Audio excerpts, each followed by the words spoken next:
Fracturas de la columna cervical baja, o también conocida como columna subaxial.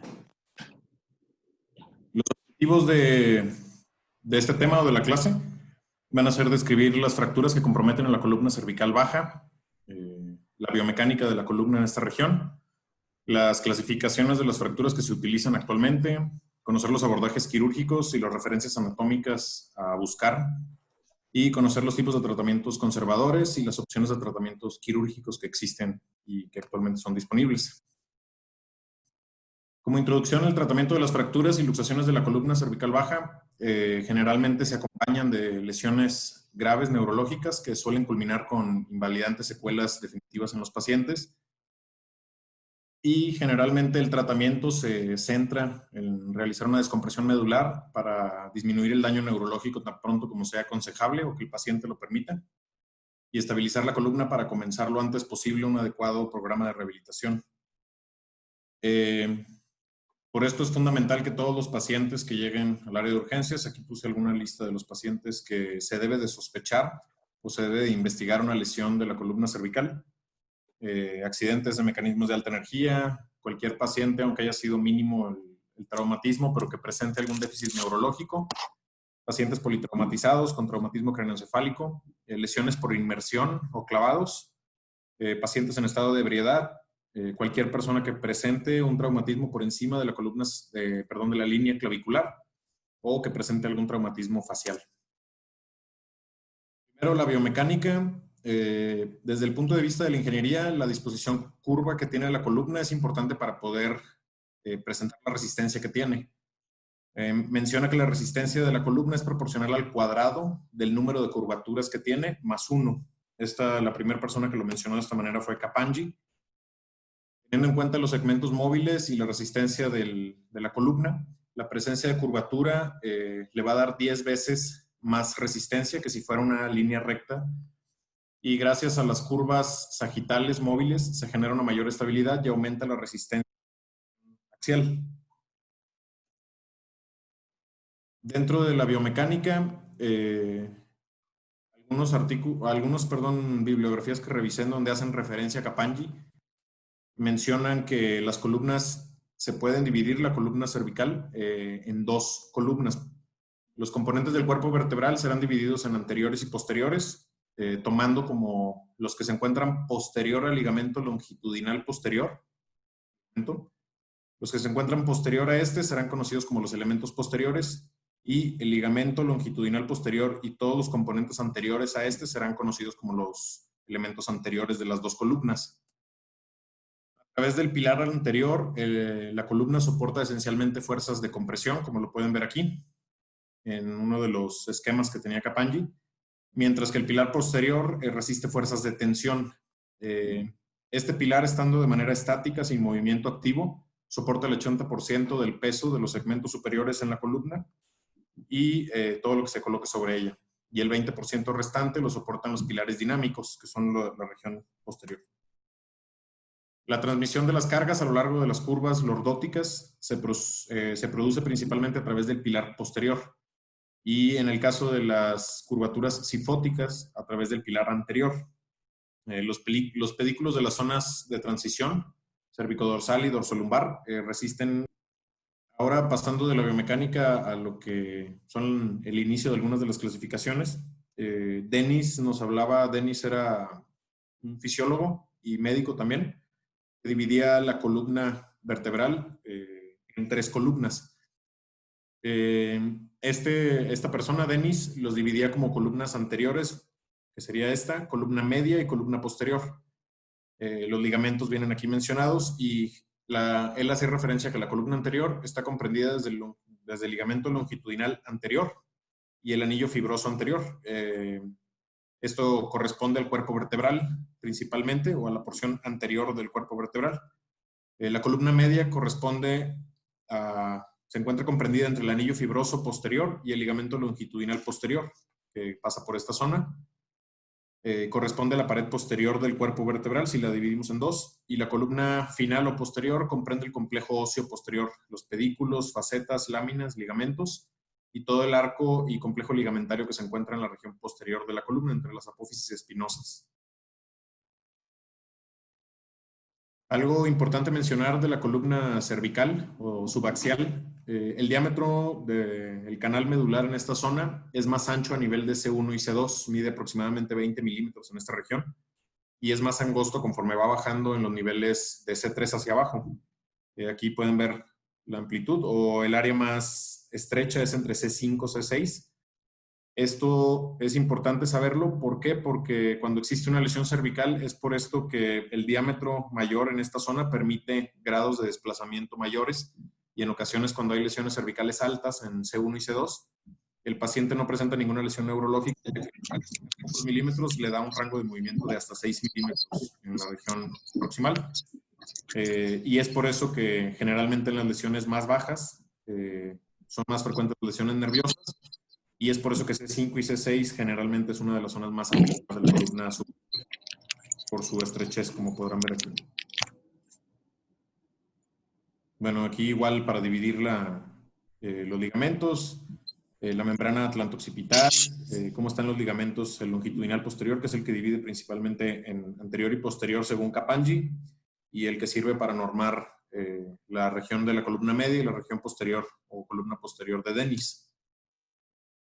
La columna, perdón, puede presentar lesiones estables o inestables, y en líneas generales la estabilidad espinal depende de los huesos y los ligamentos, no en sí de los músculos. Estos no juegan un papel en la estabilidad de la columna. White y Panjabi mencionaban esto y también refieren a que la inestabilidad de la columna en condiciones fisiológicas es incapaz de mantener la relación normal entre las vértebras. Esta aparece cuando existe la posibilidad de desplazamiento de las posiciones vertebrales relativas antes de la cicatrización de una lesión, o si los fragmentos son capaces de desplazarse con eventual lesión neurológica. Y en líneas generales, Capangyi menciona que la principal de las tres líneas de Dennis, de las tres columnas, la columna media es la principal para la estabilidad, y White y Panjabi mencionan que cuando hay disrupción de dos de las tres columnas de Dennis ya se considera como una columna inestable. Aquí enumero en esta tabla los criterios de inestabilidad que utilizaron White y Panjabi para referirse a cualquier proceso. Si se encuentran más 5 o más puntos en esta tabla, se considera como una inestabilidad clínica, en donde pues ya se tienen que hacer estudios como resonancias magnéticas, o en caso de que se sospeche una luxación, pues reducir la luxación. Dentro de estos criterios está la destrucción de un elemento de la región de la columna anterior, destrucción de un elemento de la columna posterior, una traslación de más de 3.5 milímetros, una angulación mayor a 11 grados, un test de tracción positivo en donde se le coloca un arnés alrededor de la mandíbula y hacia el cráneo al paciente, o también hay otra donde se puede colocar un compás encima en la región del cráneo y se hace una prueba de tracción, donde se puede apreciar que hay desplazamiento.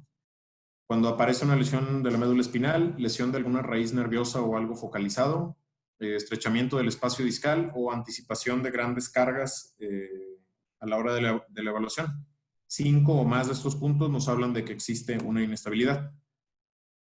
Como mencionaba, más de 25 grados de angulación en esta región, más de 3.5 milímetros de desplazamiento entre un cuerpo vertebral y el otro, y más de 11 grados de angulación entre uno o el otro cuerpo vertebral. Mencionaba que se tienen que utilizar las mismas referencias anatómicas, tanto en, por ejemplo, si se utiliza la pared anterior del cuerpo vertebral, en la vértebra subsiguiente tiene que ser muy exacta la toma para poder valorar y que sea confiable en estos 3.5 milímetros.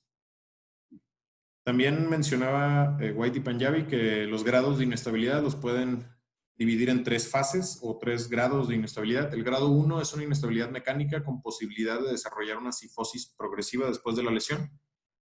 El grado 2 nos habla de una inestabilidad neurológica, en donde ya el paciente presenta datos francamente neurológicos, y grado 3 donde se aprecia una inestabilidad mecánica y una inestabilidad neurológica, en donde el paciente ya presenta datos de afección neurológica o daño. ¿Qué pasó? Aquí. Bueno, la evaluación del paciente de manera inicial, como mencionaba ahorita, hay que prestar atención especial a pacientes que estén ebrios, lesiones por clavados, traumatismos faciales por encima de la línea clavicular, cualquier déficit neurológico, politraumatizados, con traumatismos craneoencefálicos o días del estado de alerta. Inicialmente se realiza la TLS, se realiza la revisión primaria del paciente. Una vez que se evalúa inicialmente al paciente, se realiza la revisión secundaria. En esta revisión secundaria se hace todo el análisis completo junto, ya ahora sí con D, E y F, completando primero la vía aérea permeable y la protección de la columna cervical.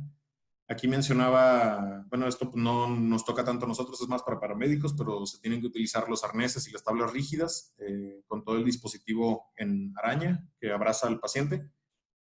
Y eso es lo primero que se tiene que colocar. Cuando se inmoviliza a un niño o a un paciente pediátrico, se le tiene que colocar un aumento o es normal que el paciente tenga una desviación, ya que el diámetro o el perímetro cefálico es mayor. Por esto la cabeza puede quedar un poquito en extensión. Es normal que quede así. Mencionaba en el ATLS, en el artículo que leí, que no es necesario modificar esta posición y es importante no modificarla porque suele provocar lesiones agregadas en pacientes pediátricos. Para una evaluación radiográfica, revisé un artículo que habla o compara al Nexus y a la Canadian C-Spine Rules. En este hacían un estudio prospectivo y comparaban ambos estudios. ¿Qué es Nexus? Bueno, Nexus es una evaluación radiográfica que se realizó en el área de urgencias en el año 1992 y establecieron 5 criterios de bajo riesgo para la presencia de una lesión cervical. Ellos mencionaban en su artículo inicial que tenía una sensibilidad del 99.6% y especificidad del 12%. O sea, era muy poco específica.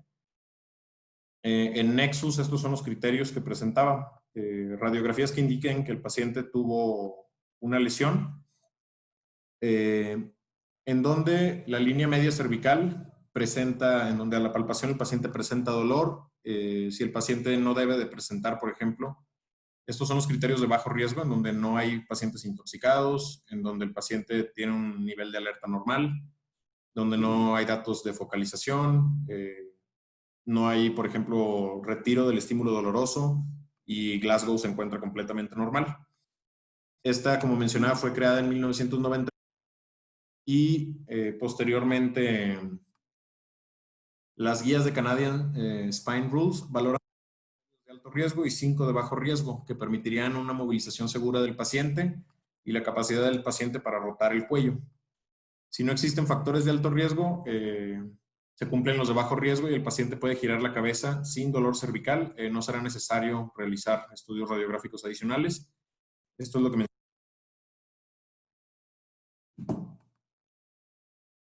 Permítanme. Y en este caso, hay ausencia de factores de alto riesgo, como pacientes con una edad mayor o igual a 65 años, mecanismos de riesgo, parestesias en las extremidades, presencia de factores de bajo riesgo que permitan una movilización segura, el paciente alcance o que haya sido un golpe por alcance, que el paciente se encuentre sentado en esta región, que sea un paciente ambulatorio, que presente un inicio tardío del dolor o a una ausencia de contractura en la línea media cervical y capacidad para girar la cabeza 45 grados. Aquí pueden ver un diagrama de cómo es la evaluación de la Asociación Canadiense. Lo que mencionábamos ahorita, mayor a 65 años o que haya tenido una lesión de mecanismo de alta energía, parestesias en extremidades. Si las presenta, está indicada la radiografía. En caso de que no, si presenta algún dato de bajo riesgo que permita la movilización o los movimientos de la región cervical, en caso de que alguno de estos estén presente, se tiene que tomar la radiografía. Y si el paciente logra mover la cabeza 45 grados de derecha a izquierda, no presenta dolor, bueno, no es necesario realizar la radiografía. Esto es lo que mencionaban ellos. Al final del estudio, lo que se comprobó fue que, comparando ambas, la Canadian y la Nexus, se comprobó que la sensibilidad de Canadian Rules era mucho más sensitiva o sensible. Y en el caso de la especificidad también era mayor comparado en el caso con Nexus. Aquí mencionaba que para fines de esto, para pacientes alertas que no tuvieron una lesión neurológica o que no presentan ningún dato de una lesión grave, no era necesario tomar las radiografías y solamente en caso de que estuvieran presentes estos era necesario tomarlas, y mencionaba el estudio que si se va a utilizar alguno de los dos criterios se utiliza la Canadian. Nexus menciona que ya no se utiliza. Para realizar una evaluación completa del paciente es necesario tomarle radiografías completas. Pueden ser radiografías AP de columna cervical. Es importante que se especifique que sea columna cervical y ver hasta la apófisis completa, hasta C7.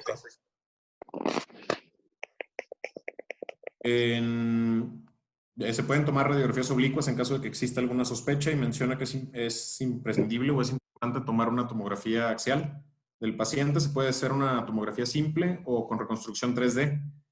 En ocasiones, o más bien siempre que se vaya a dar tratamiento ya definitivo al paciente, ya sea conservador o quirúrgico, es necesario realizar una resonancia magnética para descartar lesiones de la médula.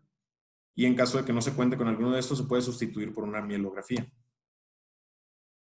Ahora vamos a hablar del mecanismo de lesión de la columna cervical baja.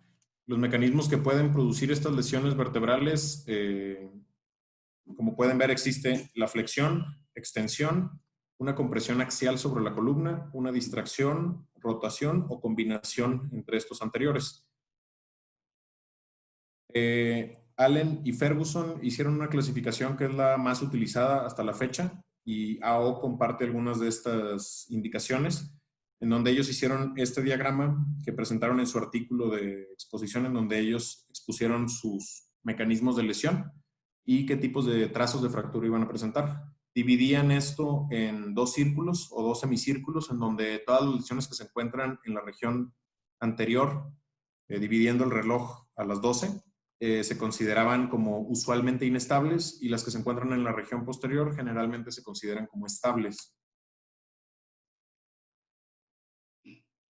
Esta es la clasificación. La clasificación se divide en diferentes estadios o tipos, desde la A hasta la F.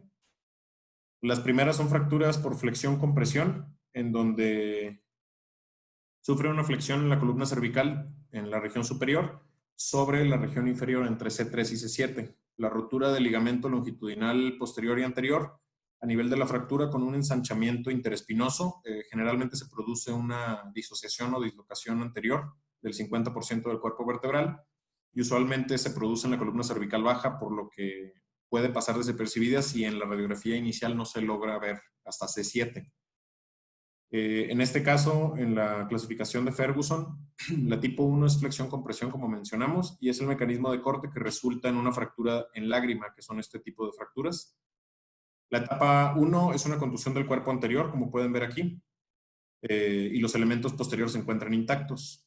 En la etapa 2 se aprecia un pico o se forma una espícula por la conminución de la región ósea, y hay una pérdida de la altura vertebral anterior, en donde ya se acuña más la vértebra que se encuentra por encima del nivel afectado. En la etapa 3, la línea de fractura que pasa por el cuerpo anterior y atraviesa la placa hasta la región inferior del cuerpo vertebral.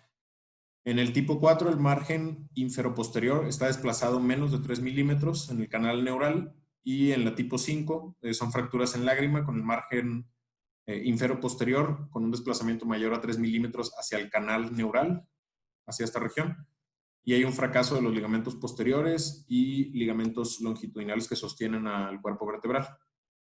El tipo 2 es una compresión vertical. En estas hay una carga axial sobre la columna. Suele producir fracturas por estallido, como este tipo. Se divide en 3 etapas. La fractura a través de la placa terminal superior o inferior, sin desplazamiento de la misma, en donde las dos placas terminales se desplazan mínimamente en el tipo 2, y en el tipo 3 es una fractura completa por estallido, con un desplazamiento de los fragmentos periféricos y se meten hacia el canal neural. El tipo 3 es una lesión con un mecanismo de flexión-distracción.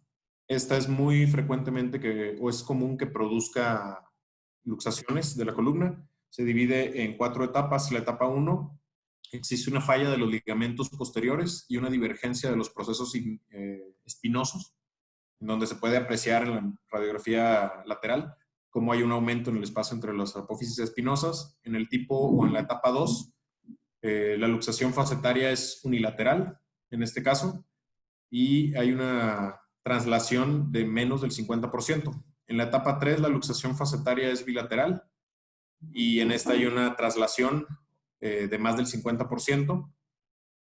Y en la tipo 4 es una luxación facetaria bilateral con un 100% del desplazamiento del cuerpo vertebral sobre el otro. Las tipo 4 son lesiones con un mecanismo por extensión y compresión posterior. En la etapa 1, la fractura unilateral se aprecia solamente en el arco vertebral. En la tipo 2, la fractura laminar la fractura es bilateral en estos casos. Y en la tipo 3 y 4 se continúa la teoría de que se empiezan a perder la estabilidad de los ligamentos posteriores o se rompe el proceso posterior de la vértebra. En este caso, se puede disociar completamente la vértebra y una región ser traccionada por el ligamento longitudinal anterior y parte del proceso espinoso posterior se tracciona hacia atrás por los ligamentos longitudinales posteriores. En la tipo 5, como pueden ver aquí, hay una fractura completa del arco vertebral con desplazamiento completo del cuerpo hacia la región anterior. Fallan los ligamentos en los márgenes posterosuperiores y anteroinferiores, entonces se pierde completamente la estabilidad del cuerpo vertebral. En el tipo 5 es un mecanismo de extensión y distracción. En este caso, en la extensión-distracción se mencionaba en lesiones en donde la persona golpea en el borde de un escalón o cae hacia alguna parte y golpea con la mandíbula contra algo.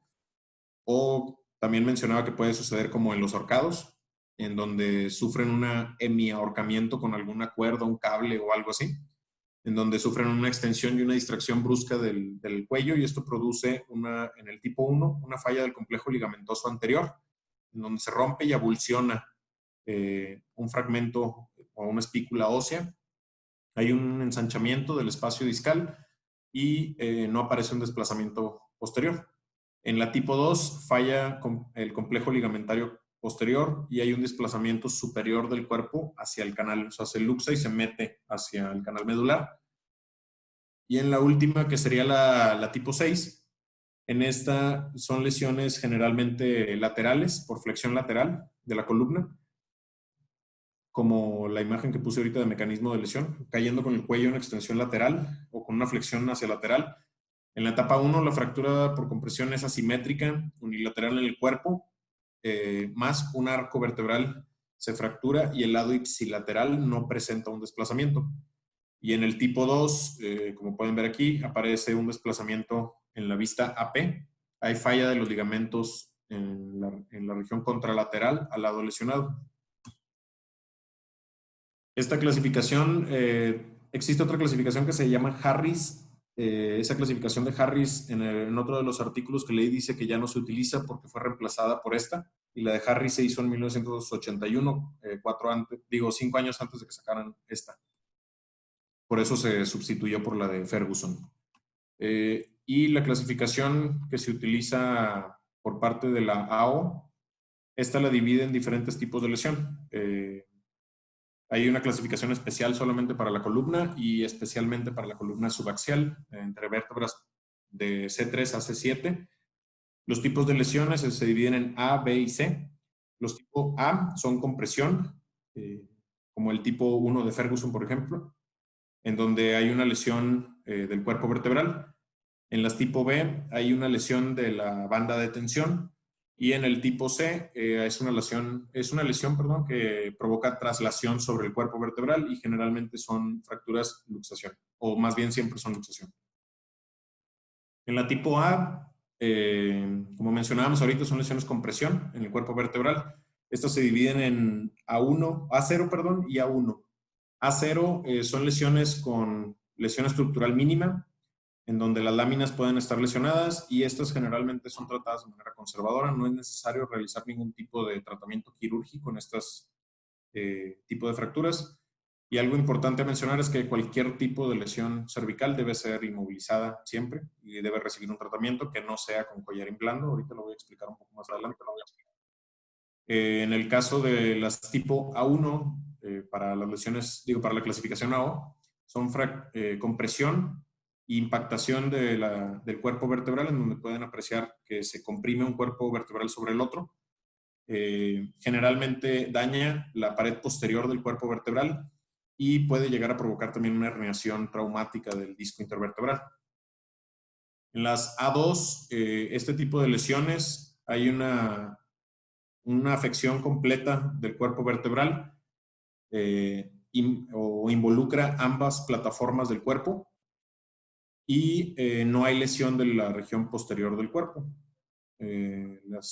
digamos los procesos espinosos.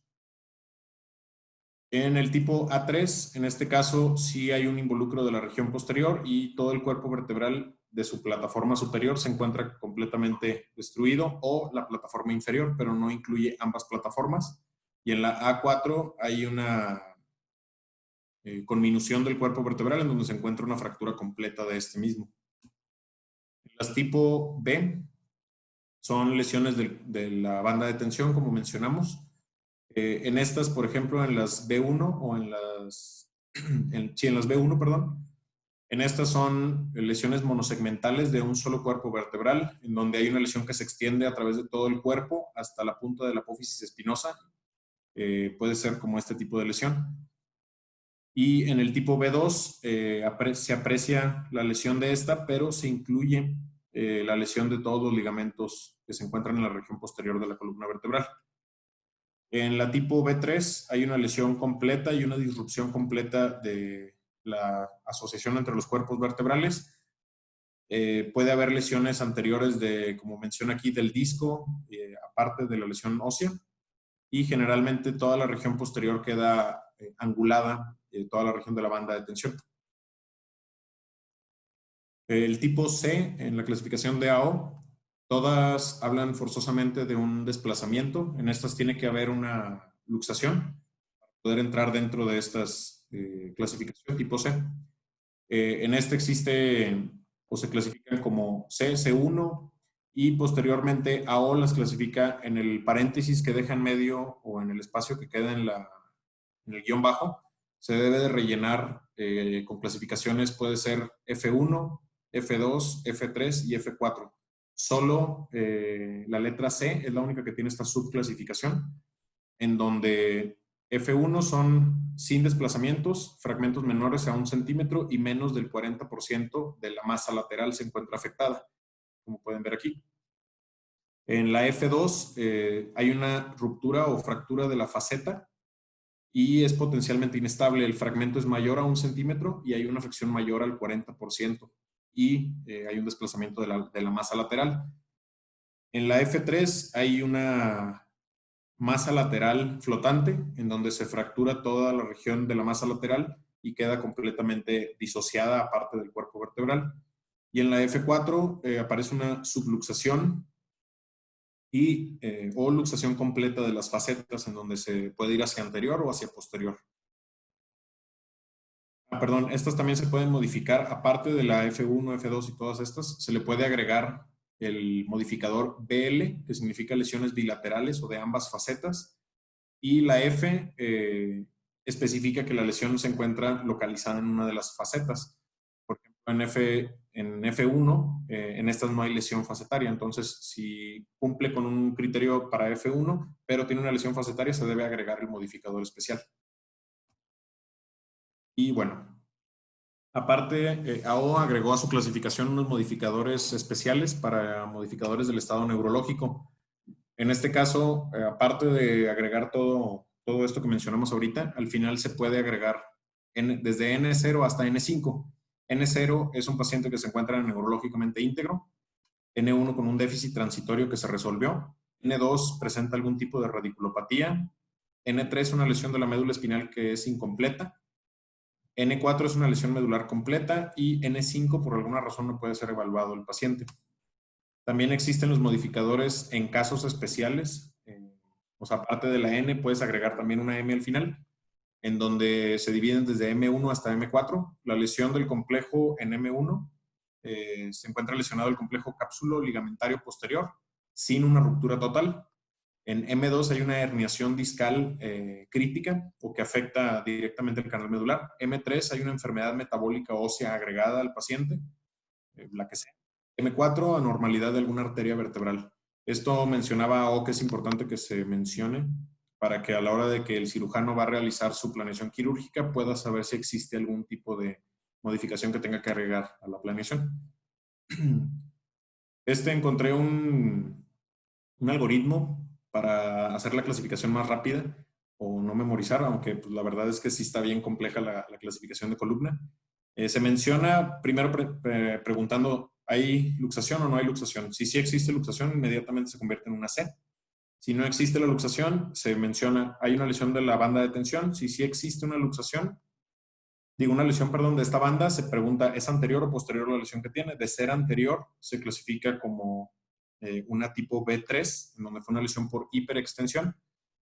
En caso de que sí y sea una lesión posterior, se pregunta si es una disrupción de la unión entre la región ósea y los ligamentos, o si hay una lesión monosegmental o una disrupción monosegmental, se puede dividir en B2 o B1. En caso de que no haya una lesión de esta, se convierte en una fractura del cuerpo vertebral y ahora sí ya entra la clasificación A, en donde, bueno, hay una lesión del cuerpo vertebral, sí, se encuentra involucrada la pared posterior. En caso de que no, se encuentran lesionadas ambas plataformas vertebrales. En caso de que sí, son las tipo pincer o split, que son las A2. Y en caso de que no se encuentren involucradas, es A1. En caso de que la pared posterior sí esté afectada, se puede dividir si se encuentran involucradas ambas plataformas. Si sí están involucradas, A4, una lesión completa del cuerpo vertebral, como vimos ahorita en la imagen. Y en caso de que no se encuentren así, es una lesión incompleta del cuerpo vertebral y se convierte en A3.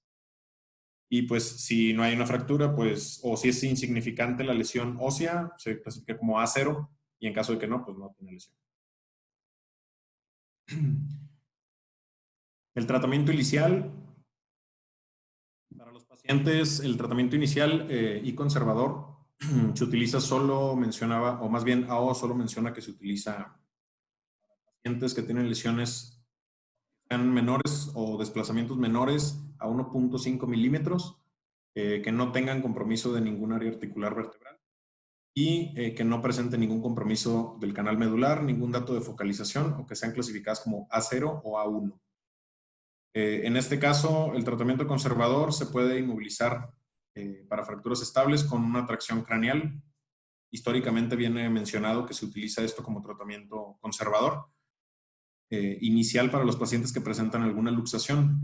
Para esto se puede realizar la reducción de la luxación cervical. Una vez que el paciente se encuentra sedado, se coloca el halo o el compás de Garner y en este caso se puede dar la tracción para tratar de reducir la luxación vertebral antes de la instrumentación. Esto mencionaba que se tiene que mantener la inmovilización durante todo el periodo en el que el paciente se encuentra en el área de urgencias hasta que se haya realizado la tomografía y el paciente ya tenga una planeación de cuál va a ser el tratamiento definitivo. También se pueden utilizar los halos, como el halo cefálico, que se puede complementar después con un chaleco y formar el halo BES, que puede ser un tratamiento también para la región cervical baja cuando existen lesiones subaxiales.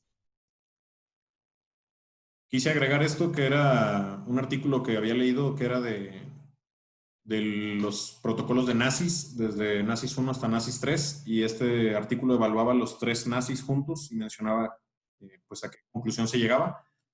Este protocolo NACIS mencionaba que se aplicaban cargas de 30 miligramos por kilo de peso y luego 5.4 miligramos durante las primeras 24 horas si el paciente era recibido en las primeras 3 horas.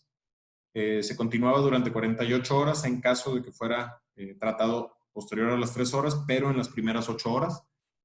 Y los esteroides, lo que resumía en la primera evaluación era que el uso de los esteroides no se utilizan de manera, digamos, estándar, no es el tratamiento estándar para lesiones medulares. Después, en la evaluación de mencionaba que el succinato de metilprednisolona, ya sea por 24 o 48 horas, es una opción para el tratamiento en pacientes con lesión medular aguda, pero debe ser tomada esta decisión siempre tomando en consideración que existe mucha evidencia de que hay muchos efectos secundarios a la administración de bolos o pulsos de metilprednisolona y que los beneficios realmente no son evidentes. Y tanto la literatura americana como la europea no recomiendan el uso de esteroides de ninguna manera rutinaria en los pacientes. Según los protocolos de NACIS y la evaluación de los 3 pacientes y artículos europeos, el artículo al final refiere que no se utilizan como protocolo normal en todos los pacientes con lesiones cervicales. Para las lesiones A1 se pueden utilizar el collar de soporte cervical o de la columna cervical. También menciona al collarín blando, ese menciona que no se utiliza absolutamente para nada de inmovilización, solamente se utiliza en pacientes que para traslados o así, pero menciona que en el área ortopédica no se encuentra indicado para el tratamiento de ningún tipo de lesión cervical. Se puede colocar el cuello o collarín rígido. En este caso, cuando se decida brindar este tratamiento al paciente, se le debe hacer una evaluación una semana posterior a iniciar el tratamiento, y el tratamiento se le da durante 6 semanas con evaluaciones radiográficas subsecuentes. También se puede colocar un inmovilizador mandibular o tipo SOMI. Estos proporcionan un soporte mecánico a la columna cervical subaxial y funcionan también como tratamiento no quirúrgico o en pacientes que presentan, mencionaba pacientes politraumatizados con pérdida del estado de alerta, que estén inestables o que no puedan ser sometidos a un tratamiento quirúrgico. Se les puede colocar este tipo de inmovilización provisional, o se les puede colocar también una ortesis completa con un chaleco como este, donde se coloca un arnés a los lados de los hombros, y este se utiliza como un soporte mecánico moderado entre C1 y T3 cuando hay una lesión en estas zonas.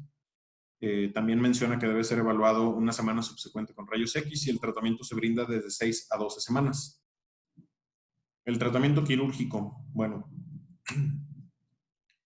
para el tratamiento quirúrgico son el resto de las lesiones cervicales que mencioné anteriormente por encima de A1, en donde presente cualquier tipo de inestabilidad, lo que mencionamos de Capangyi, según la clasificación de las columnas de Dennis, en donde presente más de 5 o más de 5 en su clasificación. Cualquier paciente que presente afección mencionada neurológica, o en donde se aprecie una compresión del canal medular. En este caso, menciona que se puede realizar abordajes anteriores y posteriores. Al paciente se puede colocar en decúbito supino o boca abajo, y menciona que es muy importante colocar los cojines a los lados del pecho para lograr acomodar bien al paciente.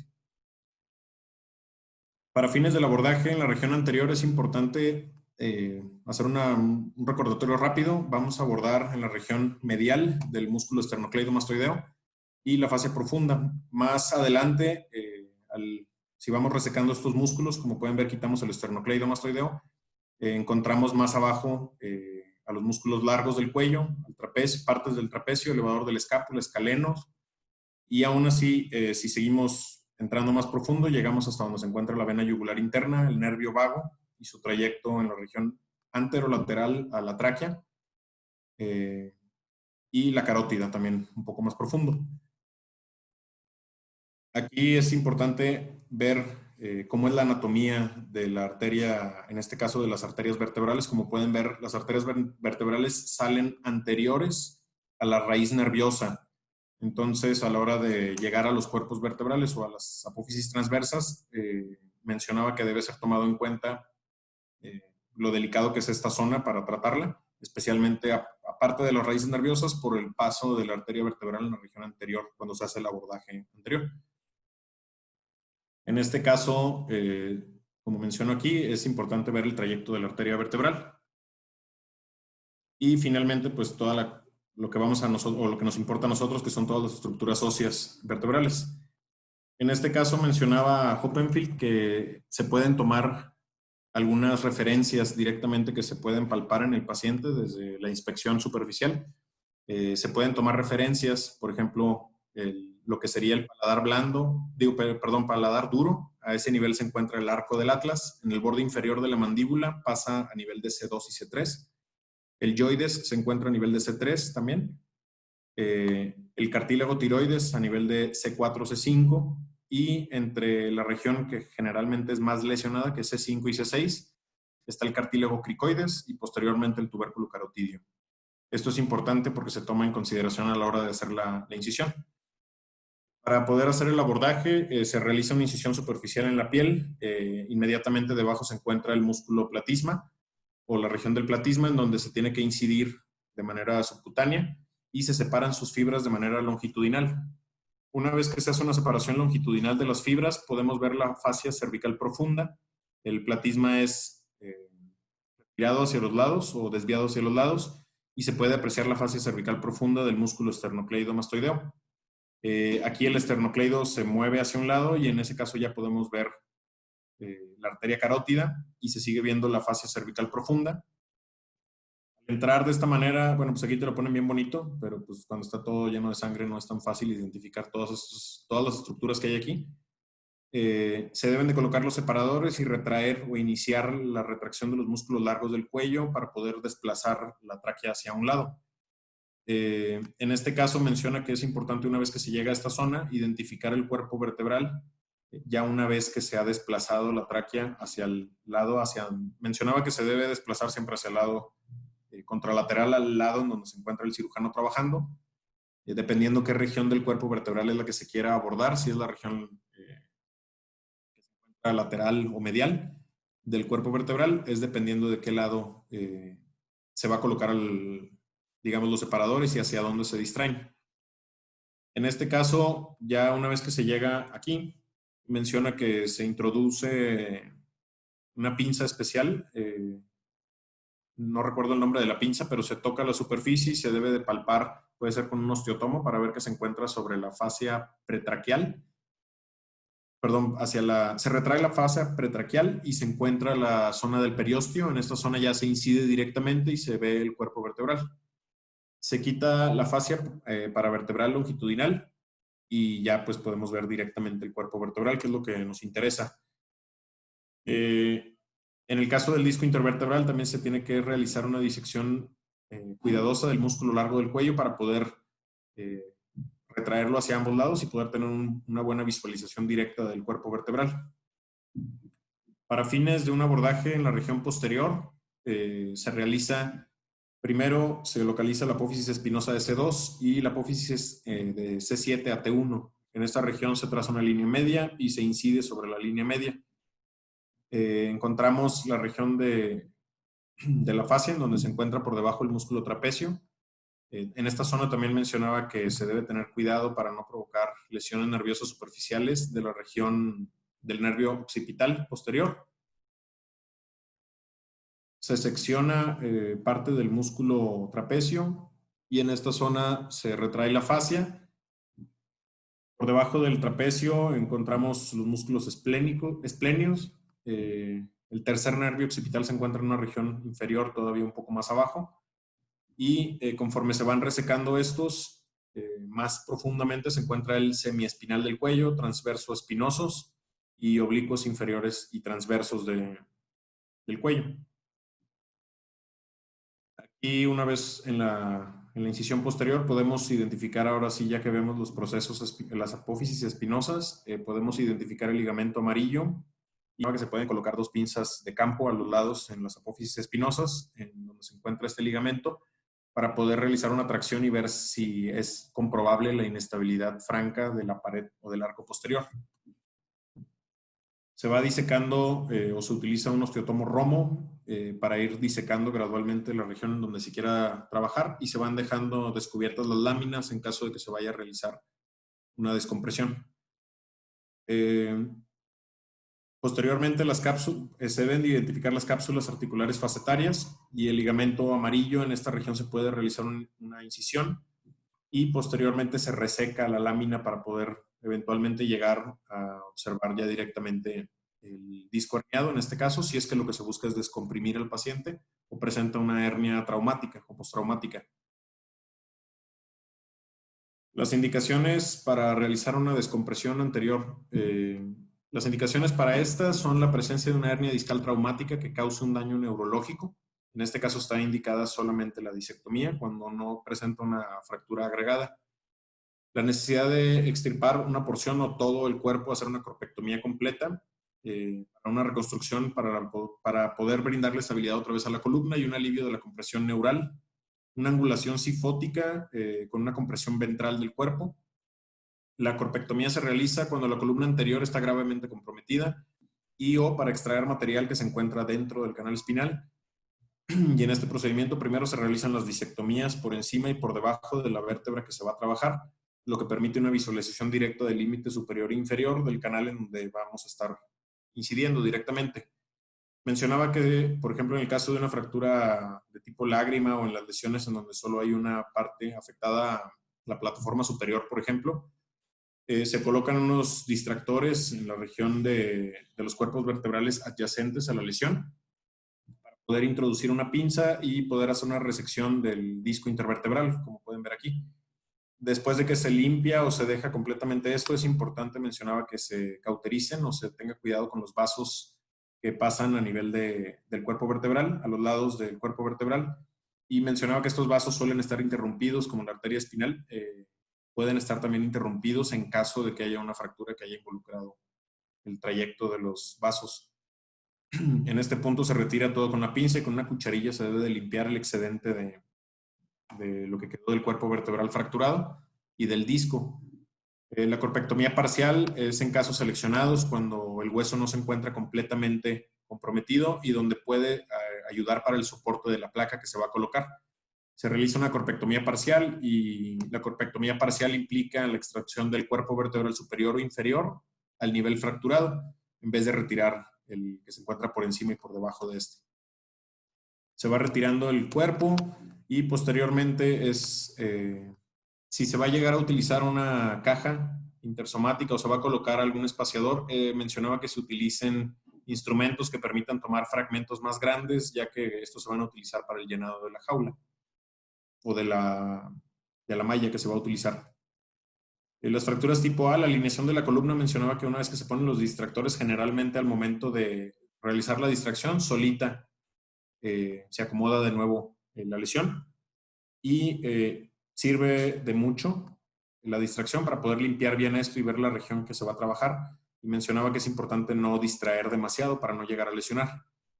En lesiones en donde se encuentra completamente la plataforma anterior o inferior, en donde es un split completo de la vértebra, en este caso se debe de limpiar utilizando los distractores también para retirar los fragmentos del cuerpo vertebral y finalmente se puede colocar injerto y finalmente la placa por encima de esta. Ahorita voy a explicar esto.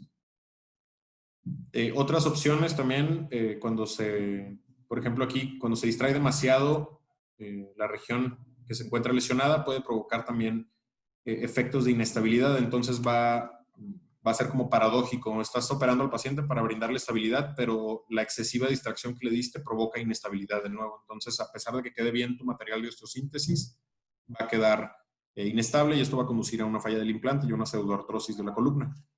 En este caso, por ejemplo, en este paciente que le hicieron un abordaje anterior, después de la radiografía observan que existen datos de inestabilidad posterior y se decidió realizar el procedimiento 360 en donde se aborda la región posterior para estabilizar toda la banda de tensión y la columna posterior de la columna. También se encuentra la fusión completa. Se puede realizar una fusión completa cuando hay una lesión de todo el cuerpo vertebral. Se hace una corpectomía parcial o completa y pues, los principios de esta son al final rellenar con una jaula. En este caso se puede utilizar un injerto tricortical y placa. Este mencionaba que se cosecha o se obtiene de la cresta ilíaca y se inserta directamente en el defecto. Mencionaba que es muy importante que el fragmento que se obtenga de la cresta ilíaca debe ser medido muy exactamente con un compás, ya que debe de, digamos, encajar exactamente entre los dos cuerpos vertebrales en donde se hizo la disectomía arriba y abajo, para que quede directamente encajado en esa zona. Y se puede utilizar también a lo injerto en este caso, y posteriormente se coloca la placa. La placa se debe de doblar y acomodar a la lordosis a la que se coloca o la que se quiere brindar a la región de la columna que esté afectada. Y en este caso, la corpectomía que se realiza, para poder medir la malla, también menciona que se debe utilizar un compás. Se toma la medida exacta de cuál es la medida que se va a rellenar. Se mide la malla y se corta en la medida que debe de encajar directamente en esa zona. En este caso se mide, como decía, el defecto con el calibrador, se rellena con injerto óseo y en pacientes que tengan osteoporosis se pueden colocar anillos de bloqueo en la región superior e inferior de la malla para de esta manera poder brindarle mayor estabilidad. Se retiran los separadores de Caspar, que ahorita los van a ver más adelante, y se colocan estos anillos de bloqueo a los lados. Estos son los separadores de Caspar, menciona, se quitan y finalmente por encima de se coloca la placa. En la página, o más bien en la bibliografía de AO, en la página y en todas las cosas que leí relacionadas a ellos, me llamó la atención que mencionan que las placas dinámicas, por ejemplo, deben de evitarse en el trauma, ya que sus principios a menudo entran en conflicto con los objetivos de la estabilización de la columna inestable. Me imagino que o la verdad no entiendo muy bien esto, pero por los movimientos que realiza la columna vertebral, por esto puede provocar inestabilidad, y de esta manera, ya que el cuerpo vertebral tiene mucha movilidad, aparte de todo el complejo ligamentario posterior que tiene, si se coloca una placa dinámica, mencionaba que entraba en conflicto con esto y va a provocar también defectos o artrosis prematura. Las placas de ángulo variable, donde se pueden colocar tornillos de bloqueo, también son una opción considerable en caso de ser necesarias. Se mide lo menos que se pueda tomar del cuerpo vertebral adyacente, superior y inferior. Se debe de medir lo menos que se pueda involucrar de este con un compás, y se deben de colocar apenas tomando la cantidad mínima del cuerpo adyacente, pero que brinde una estabilidad suficiente con una placa del injerto. Al final se colocan los tornillos y, según lo que menciona la técnica, los tornillos no se apretan completamente hasta que se hayan insertado ya todos los tornillos. El paciente, según lo que mencionan ellos, debe de sentarse en la cama el primer día después de la cirugía. El collarín, se puede colocar un collarín para proteger la movilidad del paciente postoperatorio. Y el propósito del collar pues va a ser principalmente que el paciente no haga movimientos que sean considerados desfavorables para su evolución. Se le pone uno así. Y bueno, la fijación 360, ¿cuándo se realiza una fijación 360? Las reglas generales para esto, por lo general, primero se realiza, mencionan en la técnica, que el abordaje anterior se realiza primero. En este caso, si en la resonancia magnética, cuando se evalúa al paciente, se ve que hay una presencia de una hernia de disco o una luxación o una fractura facetaria que te predicen que va a ser difícil la reducción de la fractura, en este caso se inicia primero por el abordaje posterior y posteriormente se pasa al anterior. El paciente pues se coloca en decúbito prono cuando se va a realizar este abordaje. Y bueno, este es un ejemplo de un caso de un paciente que fue tratado de esta manera, en donde primero se le hizo un abordaje en ambas columnas, columna posterior y columna anterior. Primero se hace el enfoque anterior, en donde se extrajo el disco y se mejora la fusión anterior. Sin embargo, en la instrumentación por sí solo no va a controlar la estabilidad de la región posterior de las columnas, que se encuentra afectada toda la columna de tensión. En este caso, posterior a este, se realiza una descompresión de la raíz de C7, y por eso es que se realizan, o sea, durante el procedimiento fluoroscópico, finalmente en el mismo evento quirúrgico, una vez que le habían abordado la región anterior, en la fluoroscopía ven que existe todavía inestabilidad de la región posterior, y en ese mismo acto quirúrgico se completa el abordaje posterior. Aquí me quedé con duda de cómo le haces con el paciente, pues si está pues sedado y está en la cama y todo, entonces pues para moverlo pues me imagino que te tienes que volver a lavar y etcétera, todo el proceso. O sea, no hay alguna posición en el paciente donde puedas abordar ambas, anterior y posterior.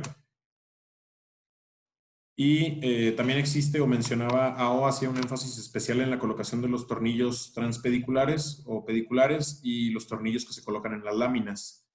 En este caso mencionaba AO que los tornillos en las masas laterales deben de ser fijados con mucho cuidado. Mencionaba que en este caso, cuando se van a colocar estos tornillos, mencionaba que primero se debe de realizar la descompresión de la columna. Se pueden utilizar pinzas como estas. Se jala, se hace una tracción y se reduce la luxación que se encuentra a nivel de las facetas. Una vez que se produce o que se logra reducir esto, se realiza la inserción del tornillo en las masas laterales. Se le conoce como técnica de Mager. Estos son los cuerpos vertebrales vistos de la región posterior.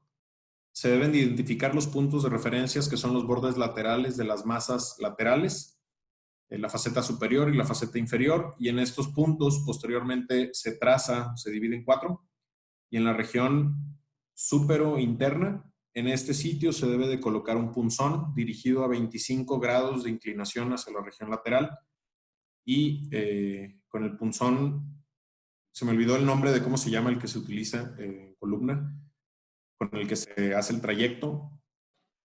Después Penfield. A los Penfield, con el Penfield. Y lo metes para sentir primero con el palpador que estés dentro de puro hueso, o sea, que no estés tocando nada del canal medular. y en esa dirección se debe de dirigir el tornillo. Se coloca un tornillo unicortical o bicortical. Bueno, los tornillos unicorticales se utilizan tornillos de 14 milímetros. Mencionaba que estos no llegan a ser tan estables como un tornillo bicortical, pero es más seguro ya que tienes toda la seguridad de saber que no va a llegar hasta el otro lado de donde quieres fijar. En el caso de colocar un tornillo bicortical, menciona que es una construcción más estable. Sin embargo, se tiene que tener mucho cuidado de la medición muy exacta de la perforación que se hizo para no llegar a afectar estructuras nerviosas que se encuentran en la región anterior. Ya colocados estos, mencionaba que cuando hay un involucro de la columna cérvico-torácica, en donde existe la unión, en el caso de que se realice la colocación de tornillos, se colocan tornillos 3.5 en esta región y se pueden colocar las varillas o pues sí, las barras que se colocan en la región posterior para poder brindar una estabilidad y mantener la lordosis que el cirujano vea que tiene el paciente previo al procedimiento. Se realiza la reducción con los distractores ya que se encuentra la corpectomía. En el caso de que se realice una corpectomía que involucre al cuerpo anterior, se mide igual y también se puede colocar injertos igual de cresta ilíaca, se pueden colocar injertos autólogos y ya finalmente se coloca la barra en la región posterior, se fija la región anterior, puede ser con una placa más pequeña o una placa más grande cuando hay solamente afección de la plataforma superior o cuando hay una hernia de disco postraumática. En este caso, pues se colocan las placas en esta zona y mencionaba que se pueden preparar o colocar barras también a los lados de la región de la unión cérvico-torácica, colocando tornillos de 6 milímetros, una barra cónica de 6 milímetros a nivel de la región torácica y en la unión, ya pasando a la región cervical, se colocan tornillos o medidas de 3.5 milímetros. Y esta es la opción preferida, ya que es más fácil de instalarla y reduce el tiempo del procedimiento. Mencionaba otra en la que se pueden colocar dobles barras, en donde se colocaba como otra barra encima de esta, que era más estable para fracturas más complejas, pero la misma especificación, se colocaba solo cuando, a pesar de colocar esto, todavía se aprecia inestabilidad, se podía colocar como travesaños aquí arriba, para darle también estabilidad en todos los planos. Y al final se pueden colocar los injertos de hueso que se quieren colocar para poder hacer una fusión vertebral. Y finalmente mencionaba que es importante pues, que se tome un control radiográfico final, ya una vez que se colocan todas las barras y los tornillos y todo, para poder evaluar que la reducción fue exitosa, que no hay involucro del canal medular o afectación por la fijación que se colocó y que fue pues, exitoso el procedimiento. Y fin.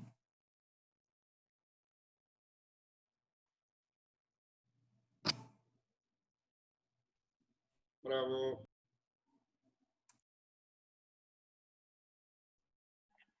¿Puedes dejar de compartir, Taf?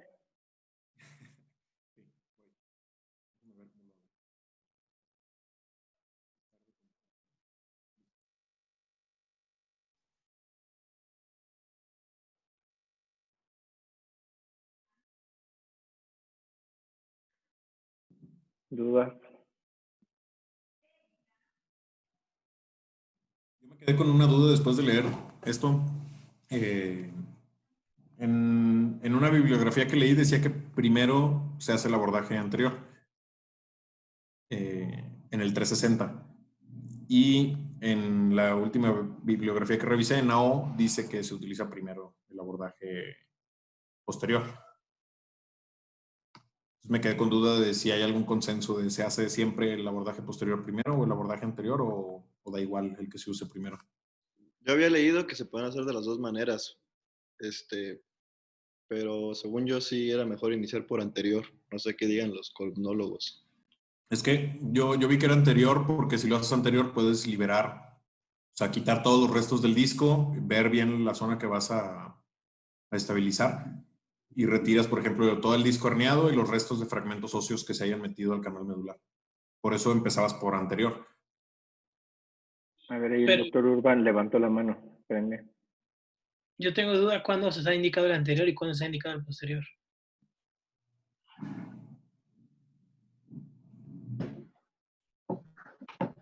Depende de cuáles son los elementos de tu columna que están afectados. No está ahí nada Sí, más sí. es morfológicamente. Si No estaba, hay- o sea, si había lesión facetaria o había incongruencia de las facetas o había, por ejemplo, una luxación que veas que va a ser difícil, ahí es donde se suponía que empezabas por posterior. Solo en Entonces, el caso. nada más es por la morfología de la fractura, no es por ninguna otra alteración, AR, viejos, ¿no? Ujú. Es Sí, duda. ahorita en el artículo que yo les voy a enseñar de espondilitis anquilosante, Ah, sí menciona que es mejor realizarlos un abordaje posterior. ah, Ahorita les digo por qué. claro. ¿El doctor Urban levantó la mano? ¿Sí la levantó, Doc, o seguimos por acá? Pues digo, no sé, a lo mejor fue un error de dedo. Sí, sí. No quiere hablar. Lo espantaron. Le da pena. Bueno, pues está el doctor Hernández, el doctor Talavera. Albavera, Vas a ver, el Robert. doctor Urban, Doctor Solorio. el doctor...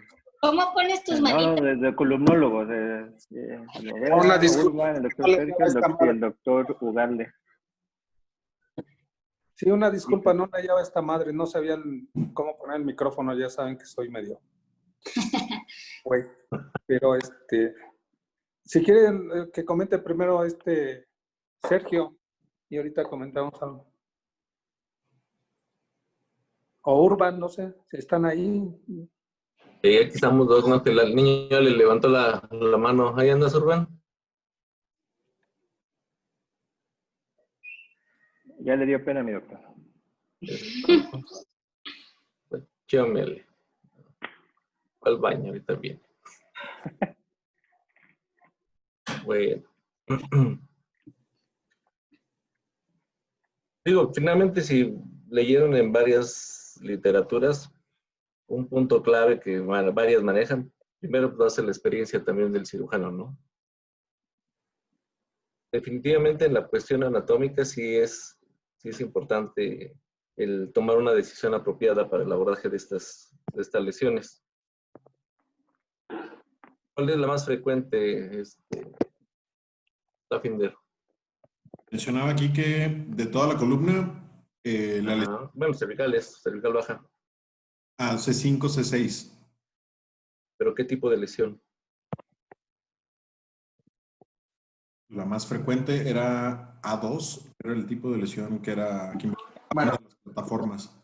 ¿Qué? ¿Cómo? ¿De las plataformas? ¿Están de acuerdo los demás? Yo estoy de acuerdo en que es C5, pero no recuerdo qué tipo de lesión. ¿De qué se afecta? ¿La parte anterior o la parte posterior? Dijimos, columna cervical tiene dos columnas. Anterior. ¿La más frecuente? Anterior. Sí. Siguiente columna anterior. ¿Con qué mecanismo? Sería flexión, compresión. ¿No? Yo encontré que es un mecanismo de extensión en un tercio de las fracturas. ¿Y ahí qué se lesionaría? Que no es, pero si nos fuéramos a Allen y Ferguson, menciona mecanismos de lesión. ¿Cuál sería el más frecuente de acuerdo a él?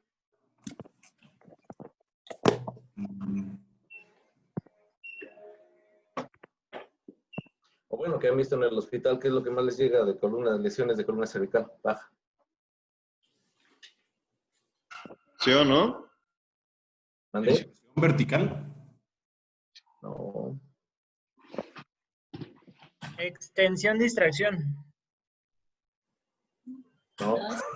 Ya parece adivinanza. Ya parece adivinanza. Flexión, Ya distracción. nomás quedan dos, venga. Ya, flexión, distracción. Es cuando tienen fracturas unifacetarias o bifacetarias. ¿Sí? ¿Y ahí qué abordaje hacemos o qué se debe de hacer? Posterior.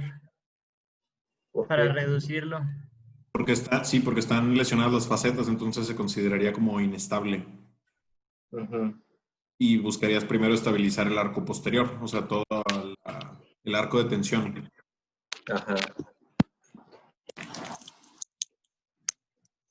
¿Vale? Obviamente, digo, tienen que hacer un buen análisis, ¿no? Si está fracturado el cuerpo vertebral, está invadiendo, pues definitivamente ahí la vía anterior es lo conveniente, pero sí tienen que hacer un buen análisis. ¿Cuál es el estudio que debemos de pedir entonces para determinar el tipo de abordaje que vamos a realizar? La TAC y la resonancia. La TAC para valorar las estructuras óseas y la morfología de la fractura, y la resonancia para observar el compromiso de las estructuras neurológicas. Bueno, está bien. Entonces ya más o menos tiene un parámetro, ¿no? Si es más la lesión de columna posterior, normalmente el abordaje pues, es posterior. Si es anterior, pues obviamente de preferencia vía anterior, porque estamos respetando un tanto las facetas. Si es posterior, pero además tiene compromiso, porque finalmente en la fractura, en la flexión distracción, lesiona el disco y está invadiendo ahora sí el conducto raquídeo y está condicionando problemas neurológicos, es cuando hacemos una decisión de un 360. ¿Vale? ¿Y qué se opera primero? Entonces, primero posterior y luego anterior. Okay. ¿Vale? Bueno, Digo, un y paréntesis. volvemos a lo mismo, y en varios artículos van a decir la experiencia del cirujano. ¿Vale? Un Pero paréntesis. no tiene que ser siempre al mismo tiempo, ¿verdad? ¿Mande? O sea, puede ser en 2 tiempos. ¿Puede ser? Sí, sí puede ser. Primero, yo me acuerdo que operamos, ¿se acuerdan? Bueno, no era una fractura, una paciente que le quería hacer también del anterior, pero al final ya no decidió que ya no era necesario hacerle el abordaje anterior. Y Solo ahí va a depender de tu análisis, ¿no? Porque finalmente, si está roto el disco y está comprimiendo, en el momento que tú hagas la reducción, pues el disco todavía va a invadir más el conducto, ¿no? Y ahí sí lo haces en ese momento, lo volteas. Sí, o sea, digo, depende de cada caso, ¿no? Bueno, un paréntesis nada más. El doctor Antonio me dio autorización de invitar a un amigo que es columnólogo, acaba de egresar de Guadalajara del Hospital Puerta de Hierro, también por si nos puede aportar algo, no sé, Pues para sí. que conozcan, es el doctor Alberto Martínez, ya se agregó a la plática. ¿Qué tal? Buenas noches. Voy entrando, veo que están discutiendo el tratamiento quirúrgico de lesiones subaxiales de la columna cervical.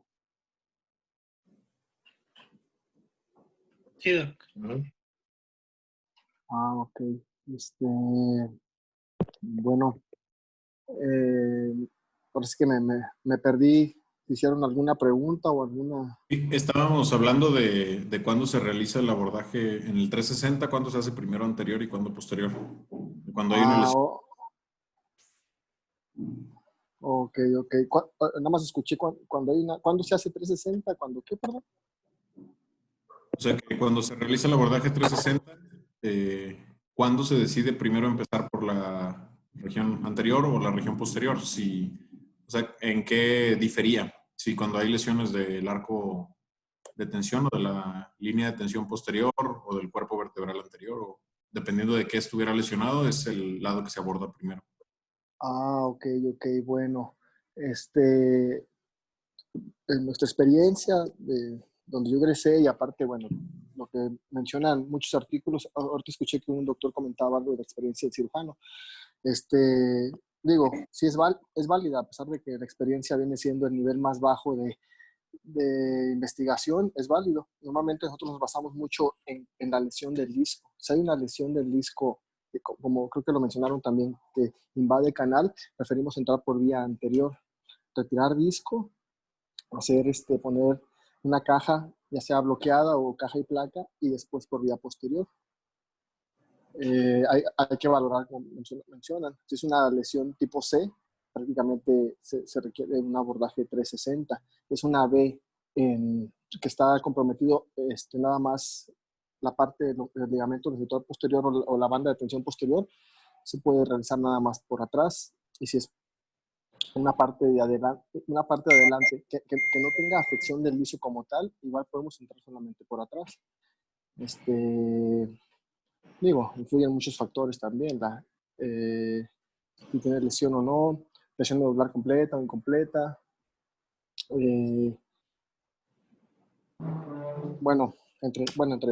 Entre varios, pues.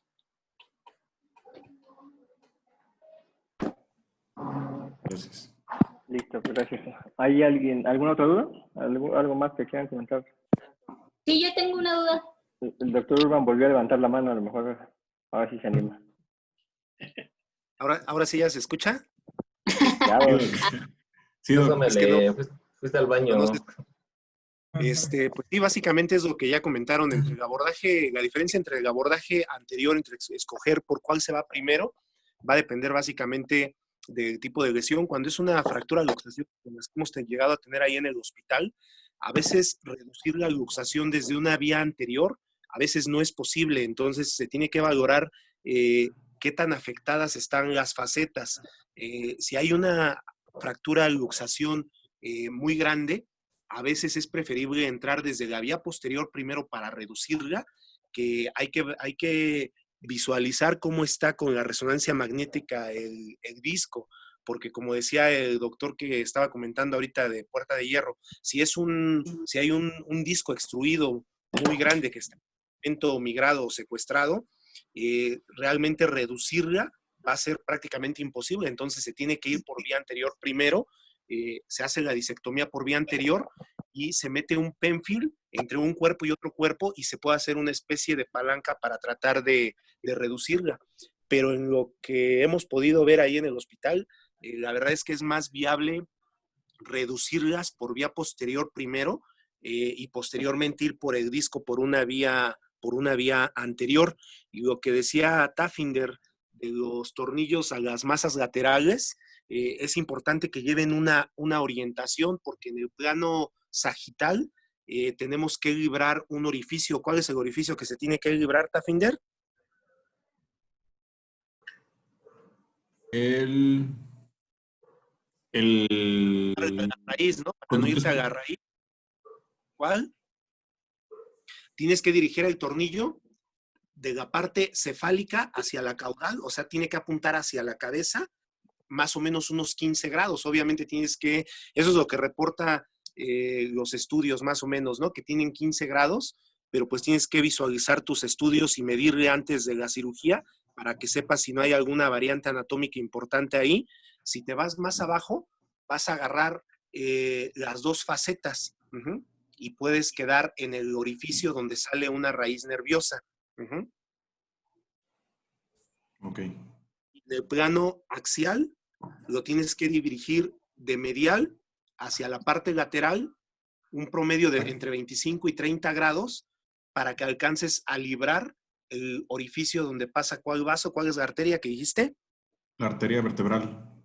La arteria vertebral. Porque si te vas recto, totalmente derecho, vas a ir a caer al orificio y va a haber un sangradero ahí increíble y hasta ahí se acabó la cirugía. Entonces es importante esa dirección de los tornillos, van de medial a lateral y de caudal a cefálico, 15 grados y de 25 a 30 grados más o menos. Si no hay muchas variantes, por eso hay que ver los estudios, ¿no? Entonces la diferencia entre ir primero por un abordaje anterior y uno posterior va a depender del tipo de la fractura básicamente y del disco. O sea, no se puede agarrar y decir siempre vas a ir por vía posterior, siempre vas a ir por vía anterior. También depende mucho de la escuela. Hay algunas escuelas que prefieren hacerlo primero por vía anterior y después ir por vía posterior, y otras por vía posterior y luego por vía anterior. ¿Me permiten? Estoy de acuerdo con lo que menciona el doctor. Normalmente, si es una fractura de luxación, es muy difícil por vía anterior reducirla. Si no tiene daño o afección al disco, que haya riesgo de que se migre a canal, normalmente también entramos por la parte de atrás. ¿Qué es lo que llegó a pasar? Que no me tocó ver, pero pues sí me he leído en artículos que cuando tú reduces por vía posterior que de primera intención, puedes hacer que si no tiene un fragmento en el canal, se migre y contunda la médula. A pesar de después entrar por adelante, ya tuvo una contusión y el riesgo que salga con una lesión medular. Sí, se recomienda por la parte posterior. Si ves que el disco está íntegro, para eso es muy importante la resonancia. Entras por vía posterior y, como menciona, reduces y los tornillos a las masas.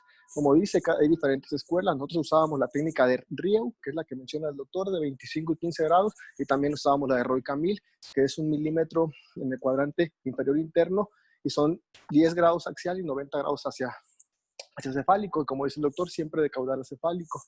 Pero sí, también esa es la técnica, de preferencia, en ese mismo tiempo, lo volteamos y hacemos la vía anterior. Como dice, meter ahí los distractores, extraer el disco y poner caja y placa.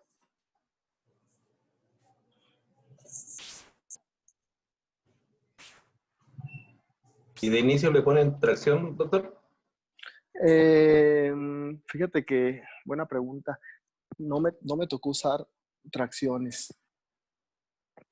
No me tocó Ni porque... a pesar de que hubiera una fractura, una flexión distracción, una luxación unifacetaria o bifacetaria. Ponerle por ejemplo, dices que ponerle un halo para darle tracción transquirúrgica. ¿O a qué te refieres? ¿Y en qué momento la operan? Pues eso depende, pues, por ejemplo, si es una lesión tipo C, invariablemente de lo neurológico, tiene que operarse. Hay que valorar. ¿Tiempo? En tiempo. Ajá. Inmediato, pues. Bueno, es que no entiendo. A ver. Si te refieres a ver, si es una fractura luxación, la primera, dijimos, si hay fractura luxación, ¿ponen tracciones o no ponen tracciones? No, me dices que no lo manejaron. No manejamos tracciones. Ok.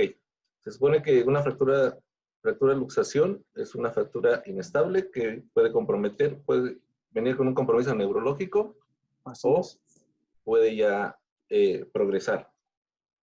Y ahí hablan de las controversias que dijeron de los esteroides, si manejas, si no manejas, si manejas nazis, si no manejas nazis, y las horas, ¿no?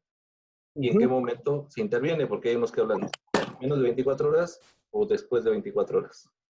Mira, normalmente, así un resumen rápido de lo que nosotros hacemos, si llega, nosotros, a pesar de que no está demostrado aún su eficacia, y actualmente han estado saliendo artículos que lo quieren defender, sí usamos el NACIS 2, pero eso porque están descritas en las guías de práctica clínica de México y por ser de forma legal si lo usamos. El 2, NACIS 2. NACIS 2, sí. Ajá. Así es. El 3 tiene una tasa muy alta de infecciones y el 1 no se ha visto para una buena eficacia. Algo que lo respalda un poco el NACIS 2 en lesiones cervicales que vienen con daño medular es que dicen que evita la peroxidación lipídica, por lo tanto disminuye el edema ascendente. Y si es una lesión alta de C3, C4, el edema puede elevarse y llegar a lesionar estructuras importantes o incluso hasta los bulbos de la respiración se ha reportado. Por eso es que lo usamos. Eso es en lo que nos basamos y por tema legal, pues. Sí, en el artículo que yo leí, de hecho, que era de un médico del Nacional de Occidente, Centro Médico de Occidente, en donde comparaba los 3 estudios, él refería a eso de las guías de práctica clínica, que las utilizaban porque de manera legal ellos estaban protegidos con un sustento en las guías de práctica clínica, que a fin de cuentas en México son las que pues rigen todo México. Así es, y si tú te pones a investigar en la AOSPINE, ya sabes que es a nivel mundial, mencionan entre neurocirujanos y cirujanos de columna, traumatólogos, quiénes son los que lo usan y por qué lo usan, y muy pocos lo usan en realidad por los resultados, lo usan por protección legal, no solo aquí en México, en Europa, en Medio Oriente, por eso es lo que lo usan, pues desafortunadamente. Pero bueno, obviamente tú me dices, el paciente llega con lesión, pues hay que operarlo. Si tiene una lesión medular, hay que ver si es completa o incompleta. Y al cuánto tiempo podemos valorar si es completa o incompleta. ¿Algún residente sabe eso? Hasta el retorno del reflejo cavernoso, ¿no? Ok, ¿y a cuánto tiempo podemos revalorar y decir, ¿tiene lesión completa o tiene lesión incompleta? 24 horas. Así es. Últimamente hay artículos que refieren y quieren defender que hasta 48 horas, pero está escrito que después de 24 horas vuelves a hacer el reflejo cavernoso. Si está ausente, quiere decir que es lesión completa. Si está presente, es una incompleta y hay que determinar el nivel de la lesión.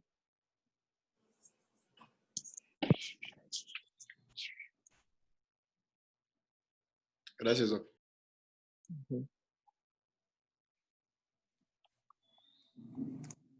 ¿Alguien más tiene alguna duda?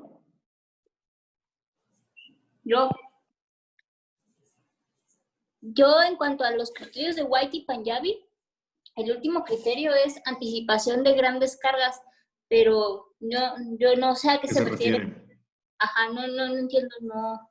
Según lo que yo entendí de lo que leí, era que se refería a que anticipación de grandes cargas se refería a cargas, por ejemplo, en pacientes muy obesos o pacientes que tuvieran algún tipo de lesión previa, en donde ya sabes que el paciente va a tener una carga excesiva. Haz de cuenta que es un paciente muy obeso y tiene una fractura. Bueno, en este caso mencionaban lo que yo leí que eran torácicas o así, o lumbares, cervicales, pero sí mencionaba que se refería con cargas, como que predecías que iba a tener cargas excesivas. No sé si sea lo correcto, pero según yo eso es a lo que se refiere con predecir que va a tener una carga extra. Sí, así es, como tú lo dices. Eso, anticipación de grandes cargas, es eso. El sobrepeso, el estilo de vida, el trabajo, como que factores externos pues, a la propia lesión.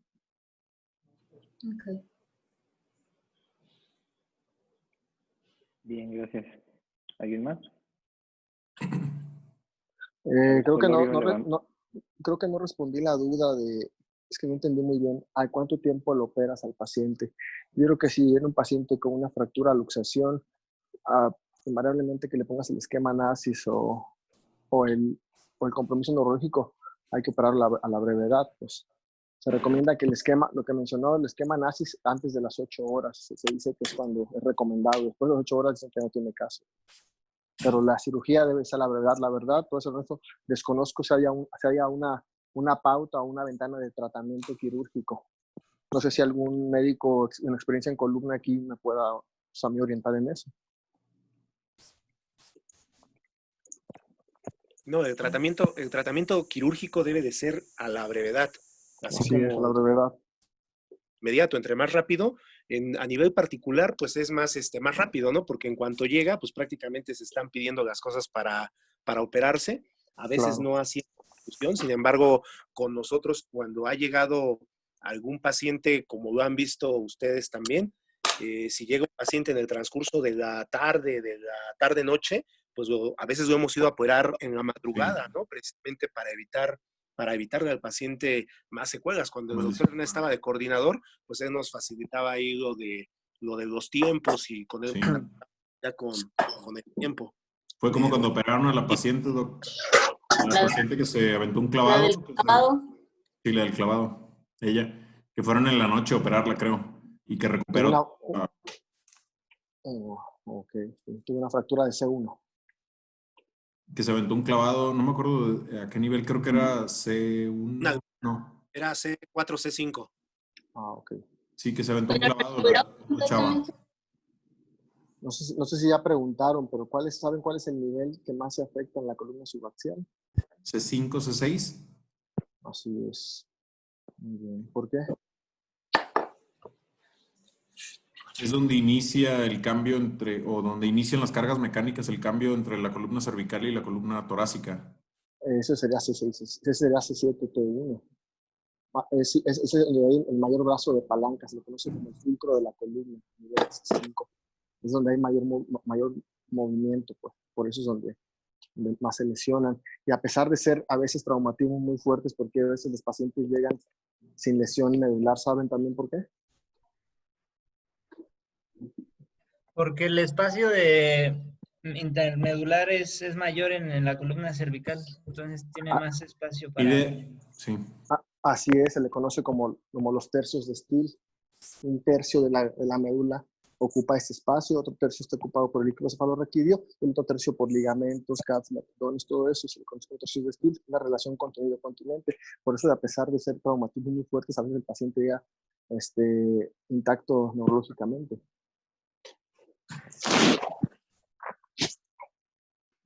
Yo tengo una duda. Si tenemos una fractura a un solo nivel, ¿cuántos niveles por arriba o por debajo se recomiendan? Porque aquí el OCU, el AOS, menciona que hasta 2 niveles arriba, 2 niveles abajo, pero tengo esa duda porque otras bibliografías dicen que un nivel arriba y un nivel abajo. ¿A nivel cervical? Ajá. Buena pregunta. Se supone que si es en la charnela, deben de ser 2 niveles arriba y 2 abajo. ¿Por qué? Porque aumentas el brazo de palanca en el segmento de abajo o el segmento superior. Sin embargo, si es no es la charnela, tengo entendido que nosotros por lo menos nada más era un nivel arriba y uno abajo. Y también en lo que describía, pues obviamente si es una bursa, un estallido, sí se recomienda también anterior y posterior. Sí, si no está afectado el nivel de sobrecarga, con un nivel arriba, un nivel abajo es suficiente y puedes agarrar, si no están afectadas las masas laterales, puedes agarrar el nivel afectado también por vía posterior. Entonces pones el nivel afectado, el de arriba y el de abajo. Pueden agarrarse esos tres, se pueden agarrar uno arriba, uno abajo, y si es una zona de 2 arriba, 2 abajo. ¿Dijo zona de la charnela, Doc? O sea, C5, C6 o... No, eso es el fulcro, eso es la zona de mayor movimiento. La charnela es la vértebra transicional. Transición. O sea, C7, T1. T1, así es. Sí. Igual que en la toracolumbar. Exactamente. Sí. Gracias, doctores.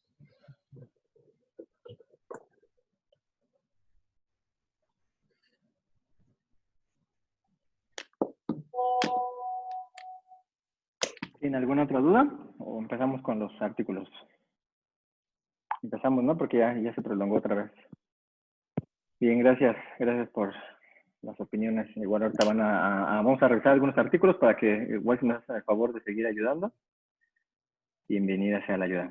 Así como los veo, se me fue Solorio, entonces empieza Rubí. Voy. El viejo truco de Solorio. Ya, vaya. Siempre es lo mismo. ¿Cómo era para compartir? Ya se me olvidó. No es cierto.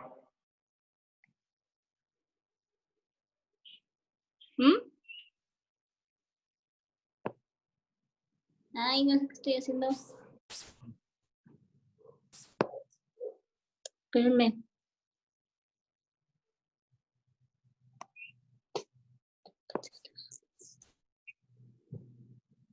Ya no me acuerdo.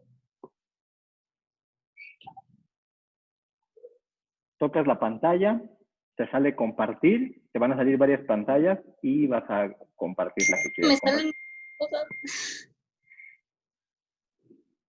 Te va a salir todo lo que tienes abierto. Pues le pongo en el pantalla. iPad. A ver.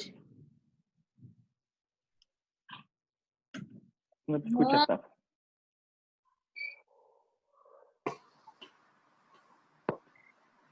Ay, no puedo.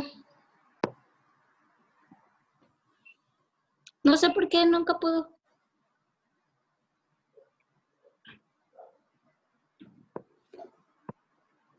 ¿No ven, verdad?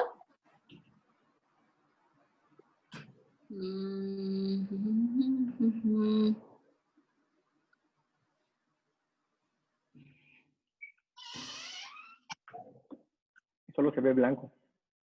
Ay, no sé cómo le hice el otro día. Ay, pues así no. Bueno, yo leí un artículo sobre espondilitis anquilosante asociada a las fracturas cervicales de la columna cervical baja. Fue un estudio retrospectivo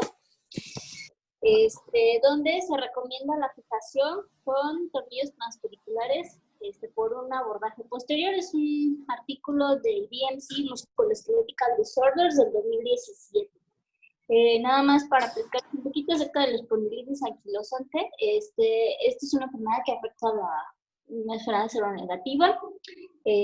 Afecta sobre todo la columna y las articulaciones sacroiliacas. Esta ocasiona una osificación progresiva de los ligamentos de la columna y anquilosis de las articulaciones facetarias, lo que lleva a que se forme una columna rígida con deformidades y calcificación de los ligamentos longitudinales. Dice aquí en el artículo que estos pacientes tienen un riesgo de 3 veces mayor de presentar fracturas de la columna cervical baja, sobre todo con traumatismos de baja energía. Entonces, menciona que es importante reconocer que son fracturas que son altamente inestables porque usualmente tienen un compromiso de la columna anterior y de la columna posterior. Entonces,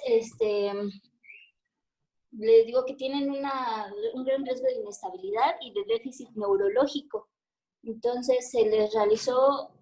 ¿Por qué tienen riesgos con los abordajes anteriores? Porque por las deformidades que tienen estos pacientes y las calcificaciones que se presentan y osificaciones del ligamento longitudinal anterior, tienen alto riesgo de lesión esofágica. Han visto varios casos de fístulas esofágicas durante los abordajes anteriores o posterior a la cirugía por placa con el esófago. Entonces se hizo este estudio en 35 pacientes donde se hizo un abordaje posterior con colocación de tornillos transpediculares y dice que pues es una técnica que es más difícil, pero tiene mejores resultados para este tipo de pacientes con una baja tasa de complicaciones a largo plazo. Les voy a poner aquí una imagen. Vean la pantalla si pueden. Este es un ejemplo de un paciente con espondilitis anquilosante que tuvo una fractura de C7 y se le hizo un abordaje posterior con una fijación de 5 niveles. Ahí se lo pueden ver. Entonces, bueno, aunque yo no recuerdo que tengamos algún paciente con espondilitis, ¿alguien recuerda? Había, pero no, olvídalo. No, era de otro paciente. También dice, estos pacientes usualmente tienen osteoporosis, por lo cual es mejor fijarlos también de manera posterior. Entonces, no sé, me pareció interesante el artículo, pero sí. El mío está el mío también es articulares, ahorita si quieren sigo yo. Entonces, por ejemplo, aquí dice que sí está indicado mejor, por ejemplo, en estos pacientes hacerles el abordaje posterior, que es lo que comentabas tú, Santi. Y ya.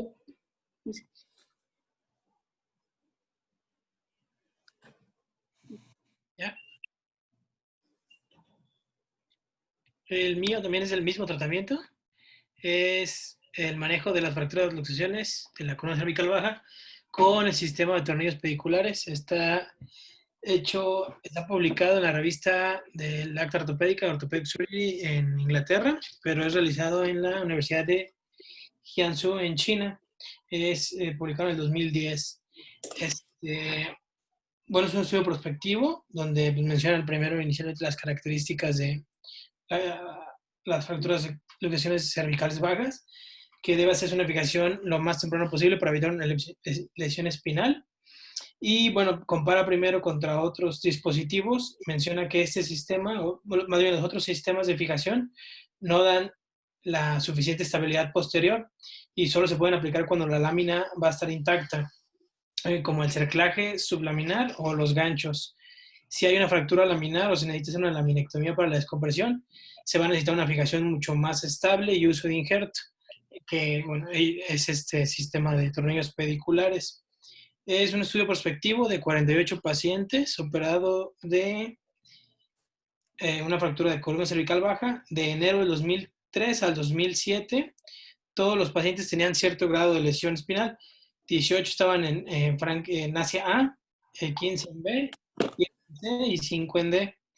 3 fueron de C4, 4 fueron de C4 y C5, 17 de C5, 9 de C5, C6 y 15 de C6. En los resultados es un estudio prospectivo de estos pacientes, pues ellos lo mencionan como que le fue bien a todos. En realidad, ninguno se fue a la SEO, todos estuvieron consolidados a los 6 meses. De los que estaban en Asia A, ninguno mejoró su calificación, pero los demás subieron 1 o 2 puntos con este sistema. Y ninguno tuvo ruptura de tornillos o aflojamiento del material, ni lesión arterial o medular durante la colocación de estos tornillos. Menciona también lo que mencionaba ahorita el doctor Urban, en dónde colocar los tornillos en el plano axial, en el plano coronal. Como mencionaba el doc, de 10 a 15 grados en el plano axial, y depende del nivel, va variando un poquito. ¿Y qué más? Pues nada, ellos lo mencionan como una muy buena opción en el caso comparado con los otros 2 estudios, pero no ponen pacientes que comparen del otro tratamiento. Nada más mencionan que estos 48 que estudiaron, pues en realidad a la mayoría les fue muy bien, excepto los que ya estaban con un Asia.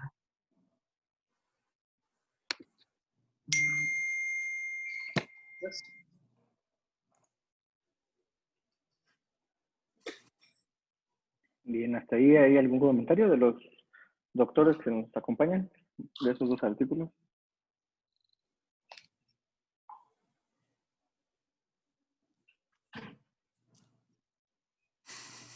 Nada. Dale, Beni.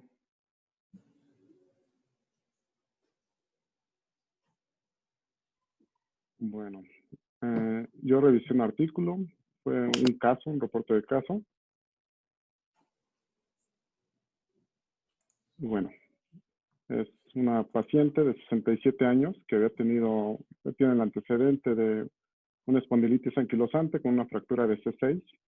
Se hizo una artrodesis de C5 a C7 y de 7 años de evolución. Con esta artrodesis hizo con una placa anterior, acudió de nuevo al hospital por una evolución desfavorable de los síntomas y bueno, vieron que tenía una fractura.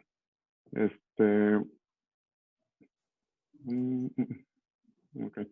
Los síntomas que tenían eran de predominio izquierdo con limitación de la movilización del cuello y encontraron una fractura de la masa de fusión de C5 a C6. Estas son las radiografías que tuvieron al ingreso, donde se ve que le habían puesto cajas de PIC. Y bueno, en la tomografía que le realizaron, se observa una fractura a nivel de esa artrodesis que se hizo.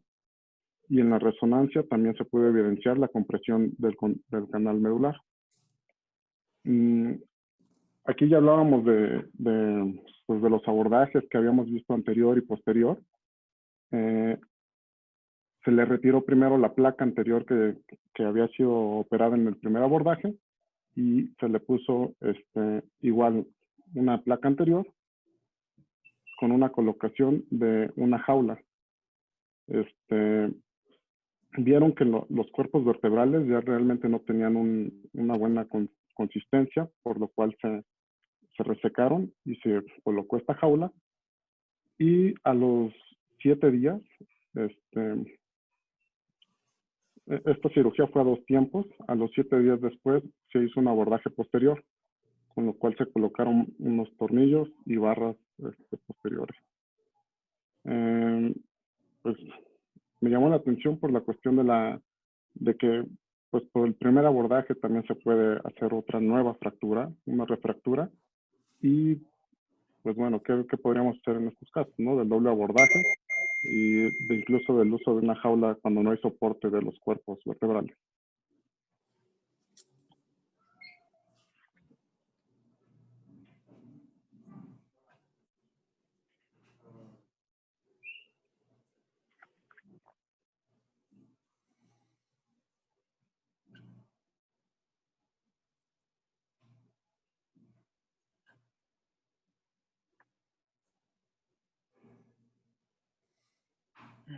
Bien. Solorio, ¿ya regresaste? ¿Tienes algún comentario, Alba? Veo que ya te regresó el video.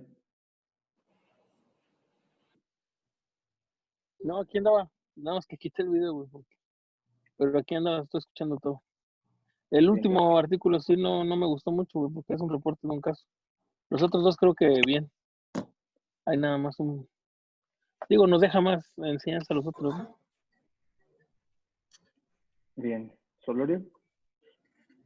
¿Puedo compartir, Doc? Ya está. Bueno, no estás compartiendo, pero está autorizado. Ah.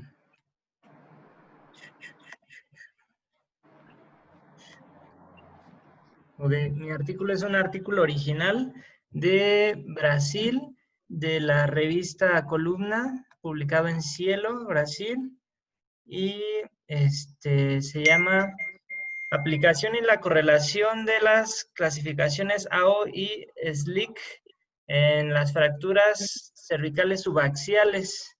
Fue publicado en el 2015 y bueno, se trata de lo siguiente. Es una evaluación acerca de las clasificaciones AO y SLIC que se utilizan en las fracturas de la columna cervical, obviamente, y se trataba de evaluar si tienen una correlación con la gravedad neurológica de los pacientes, la elección de la vía de acceso en la cirugía, la duración de la cirugía y si están correlacionadas entre sí. Se hizo un estudio transversal, retrospectivo, de los registros durante agosto del 2010 y septiembre del 2012 a 77 pacientes, de los cuales solo 65 permanecieron en el estudio. En sus resultados se determinó que la clasificación SLIC, la clasificación SLIC sí mostró una correlación con el déficit neurológico y de acuerdo a la significación de Pearson, que fue menos de 0.600, y la clasificación AO no se correlacionó con la escala de Frankel, obviamente no determina el grado de déficit neurológico, y el valor de Pearson, en este caso de la AO, fue de 0.06, con una significación estadística de 0.6, siendo incapaz para determinar o sugerir la gravedad del déficit neurológico. Cuando se compararon entre sí ambas clasificaciones, mostraron correlación estadística debido a que su valor fue de 0.282 de Pearson, y entonces se concluyó en este estudio que SLIC es capaz de definir estadísticamente la necesidad de tratamiento quirúrgico y la gravedad del estado neurológico. Es incapaz de predecir la vía de acceso o la duración de la cirugía. Y la clasificación AO no logró predecir la gravedad de la lesión neurológica, ni el tiempo quirúrgico, ni auxilió a elegir la vía de acceso, siendo solo una clasificación morfológica. En cuanto a la crítica del artículo, en general, pues me parece un tanto obvio que lo hayan realizado, porque pues evidentemente una clasificación, o sea, te dice para qué es y a quién la están utilizando para ver si es estadística de una duración de una cirugía, cuando no están diseñadas en este caso ni SLIC ni AO para determinar la vía de acceso ni la duración de la cirugía. Entonces, en ese caso sí es criticable en esta porción. Sin embargo, en su conclusión,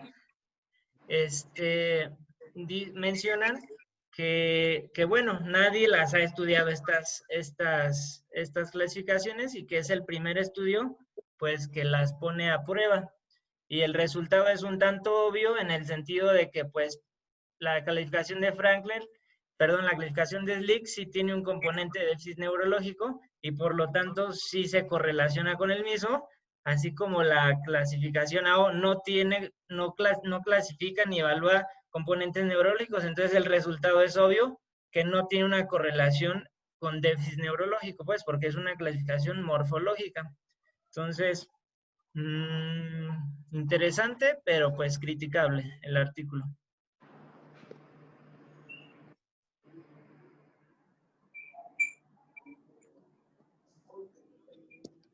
En la nueva clasificación AO ya se estaban tomando criterios neurológicos. Es que se basan en la clasificación AO del 2015, porque como es un artículo ya del 2015, lo hicieron antes de que... Es que en la nueva ya toma en cuenta el déficit con la M, ¿no? como tal. Es correcto. Con la N, así es. En la N. Ujú. Entonces esa ya la están tomando en cuenta. Fue un consenso que llegaron todavía con Bácaro y todos los demás.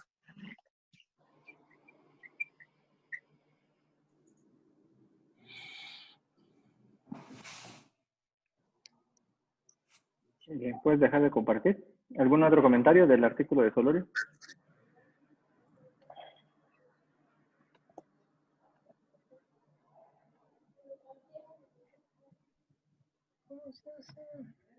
Deja de compartir, Cholo, porque nos vas a enseñar tu pack. Ya vi. Antes de fallar ahí, mejor. Vas a cierro. salir vestido de mujer y con zapatillas. ¿No? Deja de compartir. Bueno, David, pues ya nos hablaste más o menos de tu artículo, ¿o traes otros artículos? No te escucho. No tienes audio. Que revisé, o sea, usé 3 artículos, pero los 3 hablan pues, prácticamente de lo que hablé en la clase de la fijación. Fue lo que comenté. Si se usa en el abordaje anterior o posterior. Lo único que a mí sí me quedó una duda respecto a esto, al uso del compás. ¿Esta realmente es usada? O sea, en la actualidad, porque todas las fuentes que encontré eran muy viejas en donde mencionaban el uso del compás para la reducción de una luxación previa al procedimiento quirúrgico. En todos los artículos que yo revisé mencionaba eso y decía que se utilizaba métodos, por ejemplo, de tracción directa, cuando el paciente está ya sometido a anestesia, se aborda la región posterior y con pinzas se reduce la luxación, pero la O todavía menciona que se usa el compás y que se coloca en el cráneo para reducirla. ¿Realmente se usa eso o ya no existe o no sé? Mira, normalmente el compás nosotros lo usábamos para lesiones traumáticas de columna cervical. Como mencionaba el doctor, tratábamos de meterlas de forma a la brevedad, pues, y la reducción la hacíamos de forma manual, ya sea por abordaje posterior de preferencia, o si no, pues anterior. Normalmente usamos ese compás nosotros para escoliosis que ya están un poco rígidas, para tratar de corregirlas. Le ponemos el compás para la tracción y también la tracción en las extremidades inferiores. Sin embargo, para tratamiento quirúrgico, la verdad, pues como tú dices, hay artículos, pero ya son muy viejos que mencionan el uso de este compás, pero pues supongo que, o imagino que aún ha de haber médicos que se aprendieron y lo sigan usando. Pero en la actualidad ya no se usa, entonces, o sea, ya no es habitual su uso. No, sí se puede usar. Una cosa es que no lo utilicen y otra cosa es que no. Pero sí se puede utilizar, ¿eh? O sea, es una opción, vaya, se puede aplicar, pero no... Sí, claro, porque a fin de cuentas, otra vez tiene indicaciones precisas. Esas básicamente es para luxaciones. Pues tienes que poner la tracción cervical y tienes que dar flexión. Y mencionan hasta cuánto peso en libras le vas a ir calculando de acuerdo a cada vértebra para que logres una reducción. Y una vez que logras la reducción, le quitas el peso, dejas un 10% de ese peso y es como lo mantienes para ya posteriormente hacer la cirugía. Digo, finalmente son cosas que sí se pueden hacer. Te decía, hace un rato hablábamos que en cuestiones de tiempos, ¿no? Mientras que uno dice, si haces una cirugía en las primeras 24 horas, el mismo trauma quirúrgico puedes condicionar mayor proceso inflamatorio, pero la escuela actual trata de meterlo en las primeras 24 horas, ¿vale? Entonces son controversias, pero de que se puede utilizar, sí. Imagínate que te llega el paciente viernes en la noche y no localizas a nadie. O te llega en fin de semana. Y una opción de estabilidad para que no progrese, pues definitivamente es poner una tracción esquelética, en este caso, ya sea una tenaza, ya sea un halo, pero pues hay que ponerlo, ¿no? A que lo dejes así a libre evolución, ¿no? Ok. Sí, leí doctor, una duda. Perdón, David, nada más antes de que se me olvide una duda. ¿Ese es el que indicaban de que 2.5 kilogramos de peso por cada Por nivel? cada vértebra. Un máximo de del 30% del peso total corporal del paciente, según lo que leí yo.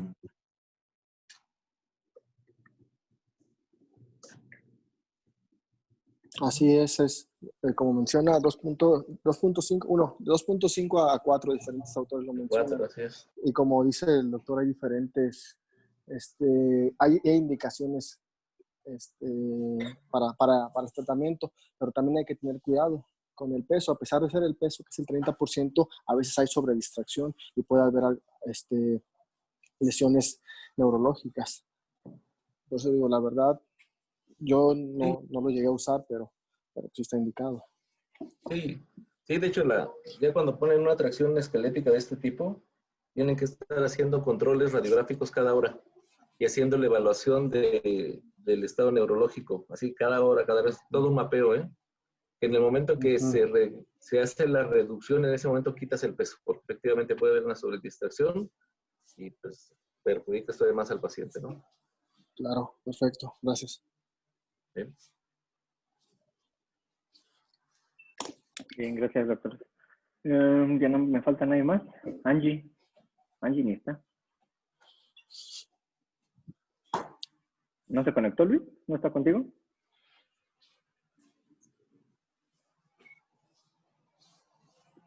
No, Doc, es que creo que no tienen Está de guardia. micrófono ni cámara ahí en urgencias. Es ahí el están que en el que dice dice consultorio 14, ¿no? consultorio 14.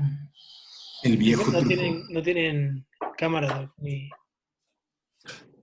o sea, sí se puede conectar la compu de ahí, pero no tiene compu. No. Es que si nos conectamos con el celular sí gastamos un buen de datos. Un pelo, un gato, no puede ser. Parece de regio. Exacto, No, parece yo de no veo tan joto, riquillo, güey. También. Bien, pues ya nada más nos falta de artículo, creo, ¿no? Sí, no. ¿Tienen alguna duda, algo más, algo que quieran comentar? Sobre todo yo creo que los expertos, los doctores de columna. ¿Se desconectó el doctor Ugalde, verdad? Sí, bueno, pues los columnólogos, si tienen algo más que enseñarnos, adelante, por favor. Bueno, un poco del artículo que habló, el primer artículo de la esponjosis anquilosante habla del tratamiento por vía posterior. Obviamente al hacer rígida la columna hay más riesgo de fractura. Y mencionan la vía posterior, yo pienso que pues es algo un poco lógico. ¿Por qué? Porque adelante va a estar calcificado el ligamento longitudinal anterior y el posterior. Es como una enfermedad de Forrester.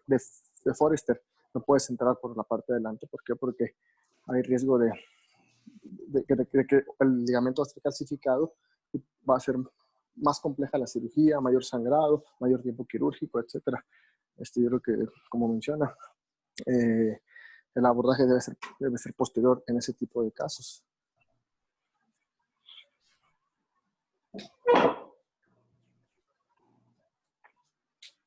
Bien, gracias, doctor. ¿Alguien más? Si no, vámonos a dormir. Nos vemos mañana. Muchas gracias. Gracias a todos. Gracias, doctores. Gracias. Gracias a todos.